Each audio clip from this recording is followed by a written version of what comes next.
ప్రభుపేట కూడి వచ్చిన మీ అందరికీ ప్రభుపేట వందనాలు తెలియజేస్తూ ఉన్నాను. యేసు ప్రభు గురించి మనందరికీ తెలిసినటువంటి విషయాలు బైబిల్ గ్రంథంలో మనం ఎప్పుడు వింటూనే ఉన్నాం. చాలా మట్టుకు ఆయన యొక్క మాటలు ఉప్పు వేసినట్లుగా మనకు కనబడుతూ ఉంటాయి. చాలా స్పష్టంగా ఆయన మాట్లాడుతూ ఉంటాడు. ఆయన ఎవరితో ఏ సమాధానం చెప్పినా ఒక వెరైటీగా చెప్తూ ఉంటాడు. శాస్త్రులు వచ్చి, పరిచయులు వచ్చి, ఇంకా రకరకాలైనటువంటి వ్యక్తులు వచ్చి కొన్ని క్వశ్చన్లు వేసినప్పుడు వాటికి ధీటైనటువంటి సమాధానము బైబిల్ గ్రంథంలో ఆయన చెప్పినట్లుగా మనం చూస్తూ ఉంటాము. ఒక్కొక్కసారి వెటకారంగా మాట్లాడుతూ ఉండేవాడు, ఒక్కొక్కసారి వ్యతిరేకంగా మాట్లాడుతూ ఉండేటువంటి వాడు. అంటే ఇక్కడికి మనం గమనించవలసింది ఏంటంటే, ఆయన ఏదైనా ఒకటి మాట్లాడుతున్నాడు అంటే అక్కడ సందర్భం ఉంటుంది తప్ప అపార్థం అనేటువంటిది ఉండదు.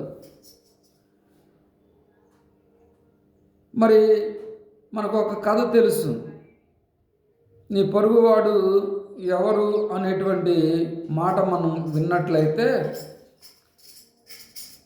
మరి మన పొరుగువారు ఎవరు అంటే ఎవరైతే సమస్యలతో ఉన్నారో, ఎవరైతే ఇబ్బందులతో ఉన్నారో వారెవరైనా సరే మనకు పొరుగువారిని ఉన్నారు. ఆ సమస్యల కొరకు మనము వారి కోసం మనం ప్రార్థించవలసినటువంటి అవసరత ఉంది. ఈ ధర్మశాస్త్రోపదేశకులు కానీ, పరిచయులు కానీ, శాస్త్రులు కానీ వాళ్ళు ఎప్పుడూ కూడా యేసు ప్రభు వారిని ఎక్కడొక చోట మనం పట్టుకోవాలి, ఏదో ఒక సందర్భంలో ఆయన్ని మనము ప్రశ్నించాలి అని చెప్పేసి చాలా మట్టుకు ఆయన దుర్భాషలు ఆడడానికే ప్రయత్నం చేస్తూ ఉంటారు. యేసు ప్రభు వారు ఈ లోకానికి ఎందుకు వచ్చాడు అంటే ధర్మశాస్త్ర సంబంధమైనటువంటి నీతిని నెరవేర్చడానికే వచ్చాడు, కానీ దాన్ని కొట్టివేయడానికి రాలేదు. ధర్మశాస్త్ర సంబంధమైన దాన్ని ఏ విషయాల్లో ఆయన కొట్టివేశాడు, ఏ విషయాల్లో తన నిబంధన తీసుకొచ్చాడు అంటే కొన్నిటిని దేవుడు తీసివేసి కొన్నిటిని ఆయన కొట్టివేయడం జరిగింది. అయితే మరి మొదటి నుంచి కూడా మనందరికీ తెలుసు, ధర్మశాస్త్రం చేసేటువంటి పద్ధతులు కానీ, ధర్మశాస్త్ర సంబంధమైనటువంటి విషయాలు మనందరికీ విదితమే. అప్పుడు కోడెలను, మేకలను, ఎడ్లను రక్తము చిందించేటువంటి వారు. అలాగనే మరి పాపముల నిమిత్తము వారు చెందించవలసినటువంటి దాన్ని వారు చెందిస్తూ ఉండేటువంటి వారు. దాన్ని కొట్టివేయడానికి దేవుడు ఈ భూమి మీదకి వచ్చి తానే తన రక్తమును చిందించుకున్నట్లుగా మనం చూసాం. అయితే ఈ విషయంలో ఆయనను పరిశోధించడానికి వీళ్ళు ఏమనుకుంటున్నారంటే, ధర్మశాస్త్రోపదేశకులు కానీ, లేకపోతే పరిచయులు కానీ, శాస్త్రులు కానీ, యేసు ప్రభు వారు మరియ గర్భమును ఎందుకు జన్మిస్తాడు, ఆయన అంత తక్కువ జాతిలో, తక్కువ స్థితిలో ఎందుకు పుడతాడు, ఆయన రాజై ఉన్నాడు, రారాజుల యొక్క కుటుంబంలోనే ఆయన జన్మిస్తాడనేటువంటి ఆలోచన ఈ ధర్మశాస్త్రోపదేశకులకు, అలాగే పరిచయులకు, శాస్త్రులకు తెలియబడుతుంది. ఈయన వచ్చి నేనే యేసును, నేనే రక్షకుడును, నేనే పాపములు క్షమించేవాడిని చెప్పేసి తనకు తాను ఎప్పుడైతే చెప్పుకుంటూ ప్రారంభిస్తూ ఉన్నాడో వాళ్ళలో మంట పడుతుంది. ముందు యేసు ప్రభు అంటేనే చాలామందికి మంట, యేసు ప్రభు అంటేనే చాలామందికి మంట. ఎందుకంటే దురాత్మలు వారిలో ఉన్నప్పుడు మంటే, దేవుని మాటలు వారికి వినబడితే మంటే. ఇక ఆ మంట వచ్చినప్పుడు తట్టుకోలేడు సాతానుడు. ఎందుకని? వాడు మనుషులను పాడు చేయడం కొరకు ఈ యుగ సంబంధమైనటువంటి దేవదూత వారి యొక్క మనోనేత్రాలను గుడ్డితనం కలగజేస్తుందని పేతురు పత్రికలు చెప్పడం జరుగుతూ ఉంది. మరి యేసు ప్రభుని ఆ రోజుల్లో చాలా కించపరచాలని ఏదో ఒక విషయంలో ఆయన్ను నిర్బంధించాలనేటువంటి ఒక ఉద్దేశం కలిగి చాలా ప్రశ్నలు వేస్తూ ఉంటారు. ఏ అధికారం ఉంటే నీవు ఇవన్నీ చేస్తున్నావు? నీకేం అధికారం ఉంది? స్వస్థతలు చేసే అధికారం దేవుడు నీకు ఎందుకు ఇచ్చాడు? నువ్వెందుకు చేస్తున్నావు? నువ్వు సమాజ మందిరంలో దేవుని వాక్యం బోధించటం ఏంటి? ఇక రకరకాలుగా ఆయన్ని శోధించటం ప్రారంభించాడు. ఈరోజు కూడా చాలామంది కన్యకకు జన్మించటం ఏంటి? ఆయన 3 మేకులు కూడా మరి పిక్కోలేనటువంటి వాడా? ఆయన కొడతా ఉంటే ఆయన రక్షించుకోలేరా? అనేక రకాలైనటువంటి ప్రశ్నలు ఈరోజు కూడా అలాగనే కలుగుతూ ఉన్నాయి ప్రియమైనటువంటి వారులారా. అయితే ఇక్కడ మనము ఆలోచన చేస్తే మరి బాప్తిజం ఇచ్చేటువంటి యోహాను మరి పరలోకం నుండి ఇచ్చేదా బాప్తిజము, లేకపోతే భూ సంబంధమైందంటే ఆయన అంటాడు, ఏ అధికారము చేతనైనను సరే దేవుడు అక్కడ ఒక మంచి మాట వాడుతున్నట్లు. ఒకవేళ ఇది అంటే అది అంటాడు, అదంటే ఇది అంటాడు. ఇప్పుడు సున్నతి ఉంది. సున్నతి ముస్లిమ్స్ ఇప్పుడు సున్నతిని ఆచరిస్తూ ఉన్నారు. కానీ పాత నిబంధనలో యూదులైనటువంటి వారు సున్నతిని ఆచరించేవారు. దానిని తీసివేయటానికి యేసు ప్రభు వారు ఈ భూమి మీదకి వచ్చాడు. అంటే దేవునికి గుర్తుగా ఒక క్రొత్త నిబంధన బాప్తిజం అనేటువంటిది తనకు ముందుగా తాను తీసుకున్న తర్వాత మరలా ఇతరులకు ఇవ్వడానికి ఆయన ప్రయత్నం చేశాడు. అంటే ఒకవేళ ఆయన బాప్తిజం తీసుకోలేదు అనుకోండి, మరి సున్నతి చేయించబడాలి ప్రతి పురుషుడు కూడా, యేసుక్రీస్తును అంగీకరించిన వారందరూ కూడా. దాన్ని బట్టి సున్నతిని దేవుడు ఆప్ చేసి తానే సున్నతి చేయబడి బాప్తిజం పొందినట్లుగా మనం బాప్తిజం మరి చూస్తున్నాం బైబిల్ గ్రంథంలో. ప్రియమైనటువంటి వాళ్ళారా, మరి ఎన్నో అద్భుతమైనటువంటి ఆశ్చర్యమైన కార్యాలు ఆయన జరిగిస్తూ ఉన్నాడు. ఇంకా వ్యభిచార సంబంధమైనటువంటి స్త్రీని పట్టబడినప్పుడు మరి ఈమెను శిక్షించడానికి నీకు అధికారం ఉందంటే, మీలో ఎవడైనాను పాపము లేనివాడైతే వచ్చి ఈమెను శిక్షించవచ్చు.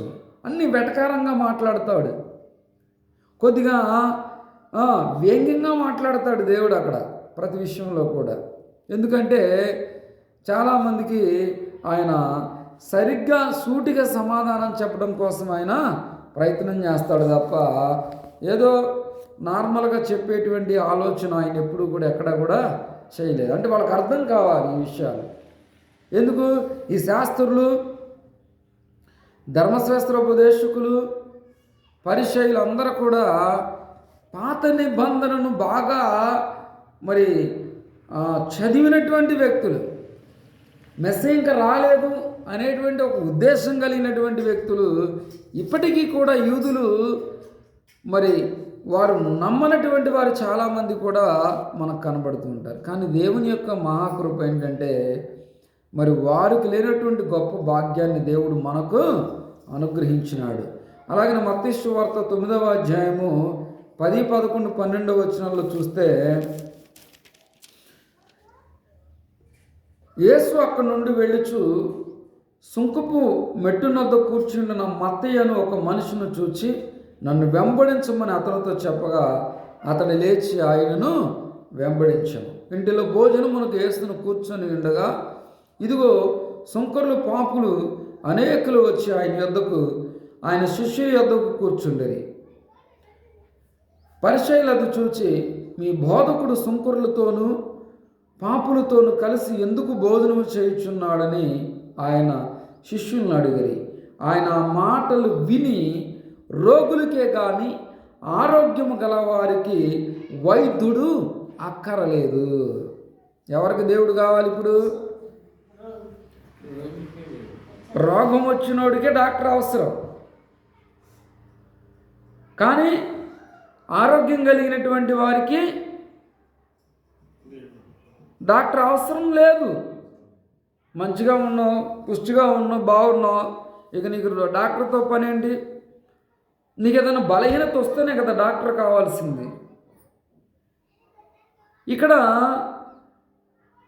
ఆ ధర్మశాస్త్రోపదేశకులు, పరిచయులు, శాస్త్రులు అక్కడికి వచ్చి ఈయన బోధకుడు అంటున్నారు, ఈయన దేవుడని ఈయనే చెప్పుకుంటున్నాడు, ఈయన అద్భుతాలు చేస్తూ ఉన్నాడు, ఈయన ఎవరితో ఉన్నాడు ఇక్కడ? శంకరులతోనూ పాపులతోనూ. అంటే వీళ్ళ మనసంతా ఎలా ఉంది అంటే, మేము నీతిమంతులము, మేము గొప్పవాళ్ళము,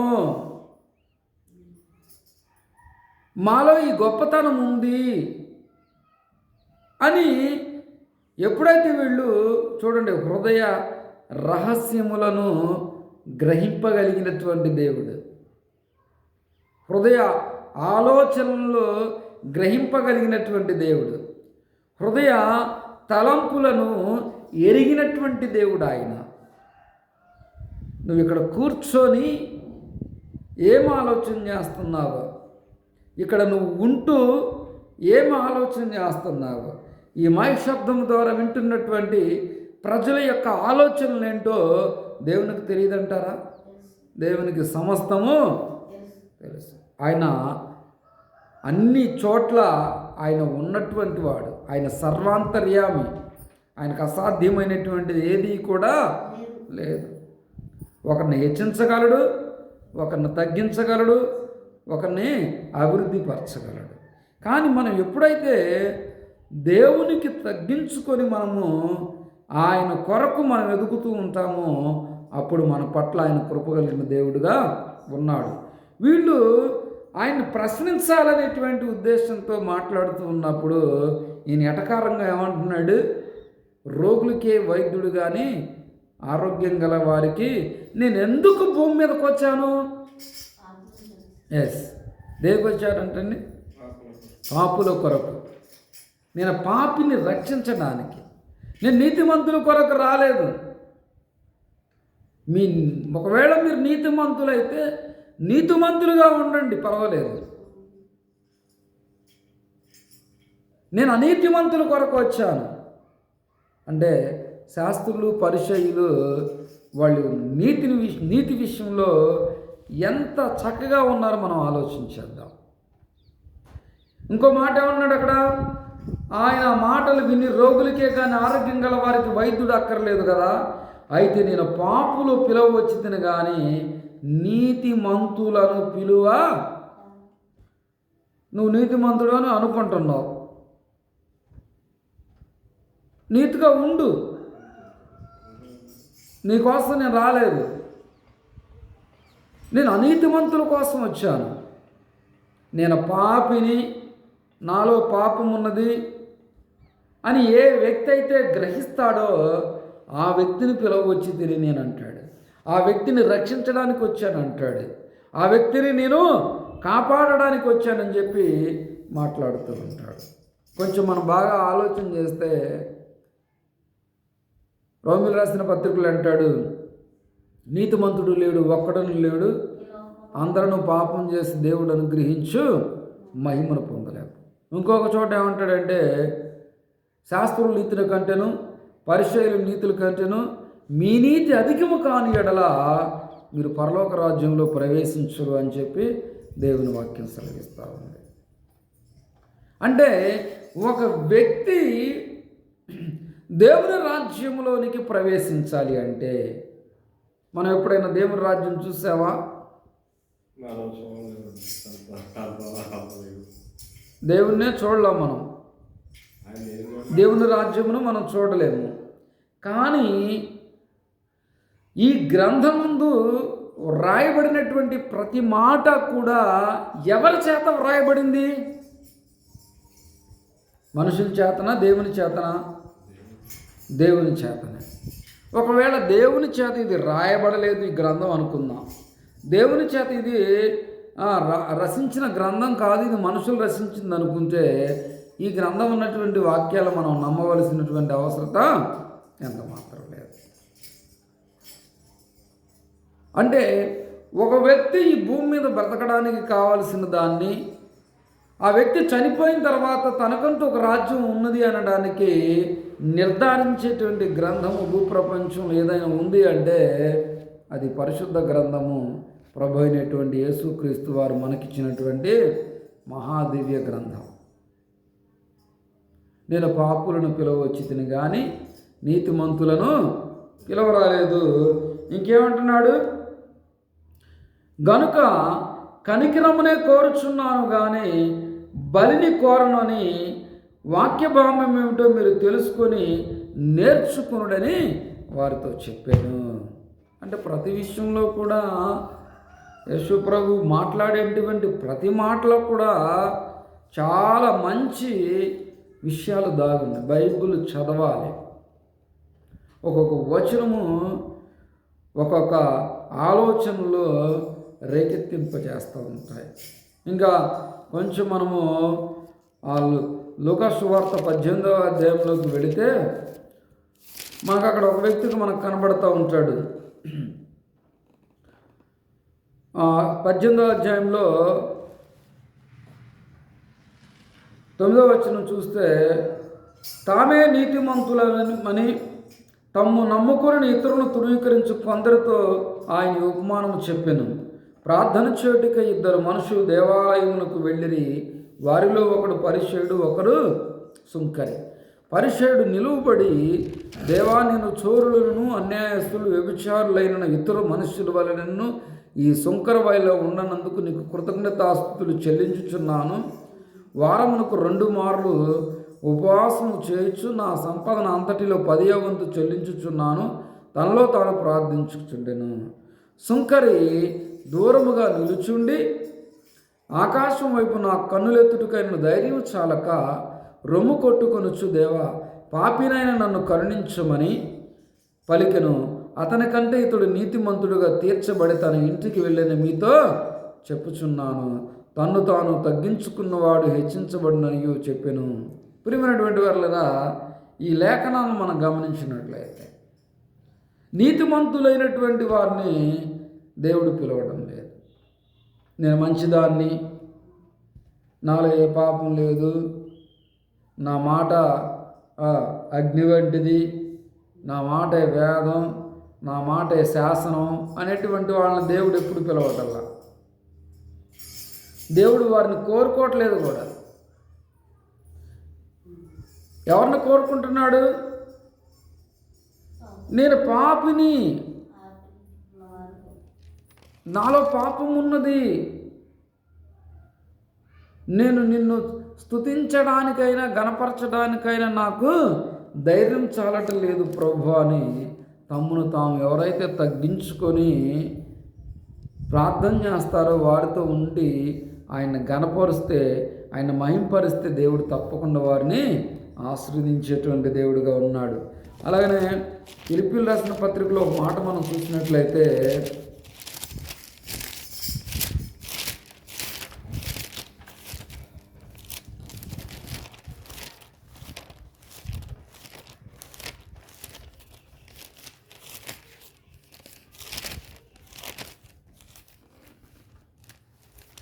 మూడవ అధ్యాయం 12వ వచనంలో,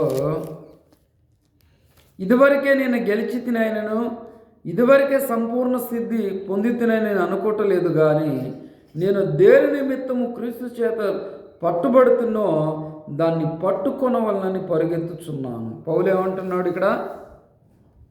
ఇదివరకే నేను గెలిచి తిని అని అయినను, ఇదివరకే సంపూర్ణ సిద్ధి పొంది తినైనని నేను అనుకోవట్లేదు. అంటే పౌలు అంతటి వాడే 12 పత్రికలు రాసినటువంటి పౌలు గారే ఏం మాట్లాడుతున్నాడు? తను తాను తగ్గించు. అంటే సంపూర్ణ రక్షణ అతనికి నాకు ఇంకా లేదు, నేను ఇంకా నీతిమంతుడను కాను, నాలో ఇంకా పాపం ఉంది, నేను ఇంకనూ దేవుని సన్నిధిలో ఇంకా నేను నలగొట్టుకోవడానికి ప్రయత్నం చేస్తున్నాను, నన్ను నేను తగ్గించుకోవడానికి ప్రయత్నం చేస్తున్నానని చెప్పేసి ఆయన మాట్లాడుతూ ఉన్నాడు. ఆ మొదటి కొరింథీ పత్రికలో అంటాడు కదా, 9వ అధ్యాయము 27వ వచనంలో, గాలి కొట్టినట్టు నేను పోట్లాడడం లేదు, కానీ ఒకవేళ ఇతరులకు ప్రకటించిన తర్వాత నేను భ్రష్టుడినై పోవుదునేమోనని నా శరీరమును నలగొట్టుకొని దాన్ని నేను లోబరుచుకొనుచున్నాను. ఎంత దేవుని దగ్గర మనం తగ్గించుకోవాలి అంటే,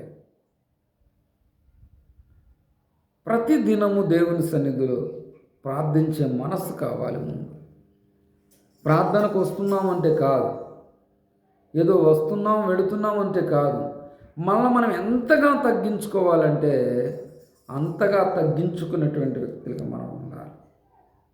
ఏముందండి మనలో, కొంతసేపు కనబడి అంతలోనే మాయమయ్యే ఆవిరి వంటి వారు, ధూళిలో త్రాసు లాంటి వాళ్ళు, రోడ్డు మీద వెళ్తే ఎన్ని యాక్సిడెంట్లు అండి. ఇలా కిడ్నీలు పోయిన పేషెంట్లు, ప్రతి మనిషి 30 సంవత్సరాలు దాటిన దగ్గర నుంచి పుట్టుకతో రోగాలు ఉండేవాళ్ళు ఉన్నారు. ఇక్కడ 30-40 సంవత్సరాలు దాటిన దగ్గర నుంచి నడుము నొప్పులని, కాళ్ళ నొప్పులని, మోకాళ్ళ నొప్పులని, ఎంత బలహీనంగా ఉన్నామంటే, మరి ఆ బలహీనతలన్నీ కూడా మనము మరి దేవుణ్ణి మనం ఖచ్చితంగా, ప్రభు నా బలహీనతలు ఇవి, నన్ను స్వస్థపరిచాయి, నాకు సంపూర్ణ ఆరోగ్యం దయచేయి, ప్రార్థించే మనస్సు కావాలి. మనం నలగొట్టుకోవాలి దేవుని సన్నిధిలో. మనము ఆయనకు సంపూర్ణముగా పరిశుద్ధత కలిగి జీవించేంత వరకు మనము ఆయన వైపు మనం పరిగెత్తుతూ ఉండాలి. చూసారా, ఇవాళ ఇక్కడ కాసేపు ఈ మందిరంలో ఉంటే ఇంకొక మందిరంలో ఇంకొక రోజు, ఇంకొక రోజు, కానీ దేవుని దగ్గర నిలబడలేకపోతున్నాం. మనం దేవునితో కలిసి నడవలేకపోతున్నాం. దేవుని యొక్క సహవాసాన్ని పనుకోను. ఏ సహవాసం మనల్ని రక్షించదండి, ఏ డినామినేషన్ మనల్ని కాపాడదు, ఏ చర్చి మనల్ని రక్షించదు. నా కొరకు ప్రభువారు ఈ భూమి మీదకి వచ్చాడు, ఆయనతో కలిసి నేను నడవాలి అనేటువంటి ఒక మంచి ఉద్దేశం కావాలి. శాస్త్రులు, పరిచయులు ఎప్పుడు కూడా వ్యతిరేకంగా మాట్లాడుతూ ఉండేటువంటి వారు, ఎప్పుడు కూడా ప్రియమైనటువంటి వారులారా, మరి ఎంతగా ఆయన తగ్గించుకుంటున్నాడు అనేటువంటిది మనం చూస్తే, ఇక్కడ ఆసక్తి విషయమందు సంఘము హింసించువాడనై ధర్మశాస్త్రము వలన నీతి విషయమును అనిందుడనై ఉంటుని, ఆయనను ఏవేవి నాకు లాభకరములై ఉన్నవో వాడిని క్రీస్తు నిమిత్తము నష్టముగా ఎంచుకుంటుని, నిశ్చయముగా నా ప్రభువైన యేసు క్రీస్తును గుర్చిన అతి శ్రేష్టమైన జ్ఞానము నిమిత్తము సమస్తమును నష్టముగా ఎంచుకుంటున్నాను. దేవుని జ్ఞానము కొరకు తను తాను ఎంతగా తగ్గించుకుంటున్నాడంటే సమస్తాన్ని నష్టపరుచుకుంటున్నాడు. ఎవరి జ్ఞానం కావాలి ఇక్కడ? దేవుని జ్ఞానం కావాలి. మనుషుల జ్ఞానం అక్కర్లా మనకి, మనుషుల జ్ఞానం మనకు అక్కర్లా. మనుషుల జ్ఞానము మనల్ని రక్షించదండి. నీతి విషయంలో అనిందుడనై ఉంటిని, ధర్మశాస్త్ర సంబంధమైనటువంటి నీతి విషయంలో ఆ నీతి ఎలా ఉందంటే మురికి గుడ్డగా ఉంది. నీతి ఎలా ఉందంటే అండి మురికి గుడ్డగా ఉంది. నిశ్చయం శ్రేష్టమైన జ్ఞానం నిమిత్తం సమస్త నష్టము ఎంచుకొనిచున్నాను, క్రీస్తును సంపాదించుకొని ధర్మశాస్త్రము మూలమైన నా నీతిని గాక. ఎవరిని సంపాదించుకోవడానికి ప్రయత్నం చేస్తున్నాడు ఈయన? క్రీస్తును సంపాదించుకోవడానికి ధర్మశాస్త్ర సంబంధమైన నా నీతి గాక, ధర్మశాస్త్ర సంబంధమైన నీతిని గాక, క్రీస్తునందలి విశ్వాసము వలనైన నీతి అనగా విశ్వాసమును బట్టి దేవుడు నాకు అనుగ్రహించు నీతి కలవాడనై ఆయన యందు అగపడు నిమిత్తము. ధర్మశాస్త్ర సంబంధమైన నీతి కంటే కూడా యేసు ప్రభువారు మన కొరకు ఆయన నీతిగా ఎంచబడ్డాడు. నువ్వు నీతిమంతుడుగా ధర్మశాస్త్ర సంబంధంగా ఉండాలి అంటే కొన్ని నియమాలు, ఆజ్ఞలు ఉన్నాయి. కానీ క్రొత్త నిబంధన వచ్చేపాటికల్లా యేసుక్రీస్తు వారి భూమి మీదకి వచ్చిన తర్వాత ఆయన నీతిమంతుడై ఉన్నాడు గనుక మనము నీతిమంతులమై ఉండాలి. ఆయన యందు అగపడి ఏ విధము చేతనైనా మృతుల్లో నుండి నాకు పునరుద్ధానము కలుగవలనని ఆయన మరణ విషయంలో సమాన భావం గలవాడనై ఆయన పునరుద్ధాన బలమును ఎరుగు నిమిత్తము ఆయన శ్రమలో పాలివాడనొకటి ఎట్టిదో ఎరుగు నిమిత్తము సమస్తము నష్టపరుచుకొని వాడిని పెంటతో సమానముగా ఎంచుకొనుచున్నాను. ఎంత తగ్గింపు ఆలోచన, ఎంత విధేయత కలిగినటువంటిది అని కనుక మనం చూసినట్లయితే చాలా విధేయత కలిగినటువంటి వ్యక్తిగా మనము కనబడుతున్నాడు. మరి మత్తయి సువార్త 5వ అధ్యాయం 20వ వచనంలో అంటాడు కదా, చూడండి, శాస్త్రుల నీతి కంటేను పరిచయుల నీతి కంటేను మీ నీతి అధికము కాని ఎడల మీరు పరలోక రాజ్యంలో ప్రవేశించరని నేను మీతో నిశ్చయముగా చెప్పుచున్నాను. ఇంకేమంటాడు 17వ వచనంలో, ధర్మశాస్త్రమునైనను ప్రవక్తల వచనమునైన కొట్టివేయవచ్చి తినని తల వంచవద్దు. నెరవేర్చుటికే కానీ కొట్టివేయుటకు నేను రాలేదు. ఆకాశం భూమి గతించిపోయిననే కానీ ధర్మశాస్త్రం అంతా నెరవేరు వరకు దాని నుండి ఒక పొల్లైనను ఒక సున్నాయినను తప్పిపోలేదని నిశ్చయముగా మీతో చెప్పుచున్నాను. కాబట్టి ఈ ఆజ్ఞల మిగులు అల్పమైన ఒక దానినైనా మీరు మీరి మనుషులు అలాగ చేయి బోధించువాడెవడు వాడు పరలోక రాజ్యాలు మిగులు అల్పుడు అనబడును. అయితే వాటిని గైకొని బోధించువాడు పరలోక రాజ్యంలో గొప్పవాడు అనబడును. అంటే దేవుని యొక్క నీతి మనకు చాలా శ్రేష్టమైనటువంటిది. శాస్త్రుల నీతి కంటేను పరిచయుల నీతి కంటేను మీ నీతి అధికము. అంటే వారు నీతిమంతులని దేవుడు చెప్తున్నాడు. శాస్త్రుల పరిచయులు వారు ఒక ధర్మశాస్త్ర సంబంధమైనటువంటి ఒక వేలో ఉన్నారు వాళ్ళు. మరి మనం ఆలోచనలన్నీ కూడా దేవునికి అనుకూలమైనటువంటి వ్యక్తులుగా మనం ఉండాలన్నదే దేవుని ఉద్దేశమైనది. నీతిమంతులుగా తీర్చడానికి దేవుడి భూలోకానికి ఆయన వచ్చినట్లుగా చూస్తూ ఉన్నాం. మత్తయి సువార్త 18వ అధ్యాయంలో చదవబడినట్లుగా ఇందాక మరి ఒక వ్యక్తిని మనం అక్కడ చూస్తూ ఉన్నాం. ఎవరంటే ఆయన తప్పిపోయినటువంటి కుమారుడు. ఈ తప్పిపోయిన కుమారుడు విషయంలో మనందరికీ తెలుసు. ఎక్కడున్నాడు ఆయన? తప్పిపోయిన కుమారుడు ఎక్కడున్నాడు? ఆయన లోకంలో ఉన్నాడు. లోకంలోనే జీవించాడు. మరి ఎందుకు తప్పిపోయినటువంటి కుమారుడు రాంగులను విందు చేయించాడు? ఒక ఉద్దేశం ఉంది దేవునికి, ఒక ఆలోచన ఉంది, ఒక తలంపు ఉంది. చిన్న కుమారుడు కంటే కూడా పెద్ద కుమారుడు ఎలాంటి వాడో తెలియపరచడం కొరకు ఆ విందు ఏర్పాటు చేశాడు.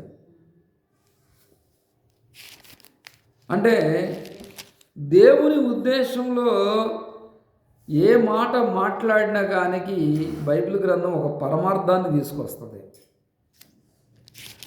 ఎందుకని తప్పిపోయినటువంటి వాడు కంటే కూడా తనతో ఉన్నటువంటి వాడు శాస్త్రులు నీతి కంటేను పరిచయులు నీతి కంటేను మీ నీతి అధికము కాని ఎడల అంటాడు. ఇప్పుడు ఆయనతో ఎవరున్నారు? పెద్ద కుమారుడు ఉన్నాడు.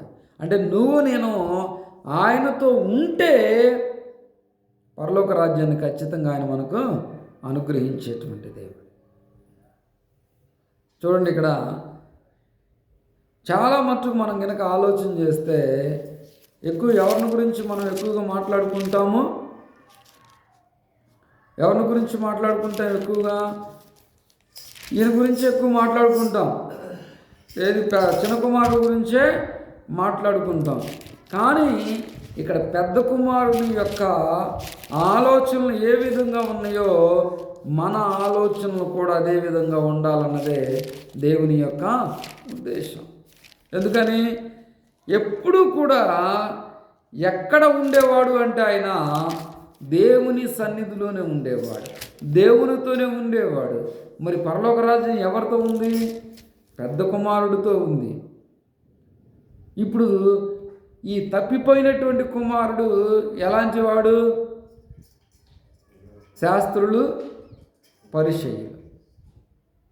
మరి ఈయన ఎవరైతే తగ్గించుకుంటారో, ఎవరైతే హెచ్చించుకుంటారో, తగ్గించుకున్న వారిని హెచ్చిస్తాడు, హెచ్చించుకున్న వారిని ఆయన తగ్గించేటువంటి. ఇప్పుడు